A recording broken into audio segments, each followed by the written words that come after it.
calls echoed across Canada during the Pope's visit in summer 2022, now answered with the Vatican formally renouncing the doctrine of discovery. Indigenous leaders here in Edmonton tell me it's a first step on the path towards reconciliation.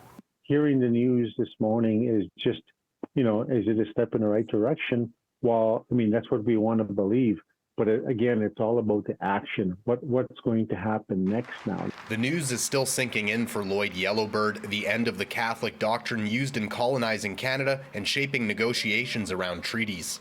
But when they created this treaty, the treaty wasn't created in our language, in our perspective. It was created in the English language from the Crown perspective.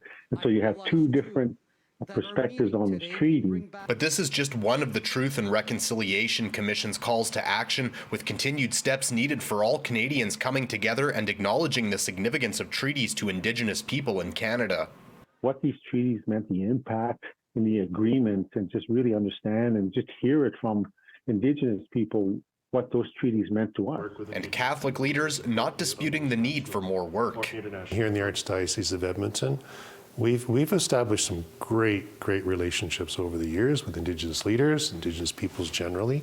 Archbishop Richard Smith tells me while the repudiation of the doctrine is an important first step, just like last summer's apology, but the real work begins with building relationships. And those have intensified in the course of the papal visit, the Pope's visit, this statement issued today. Those are very important steps, but they're just steps. And there are many that we need to take.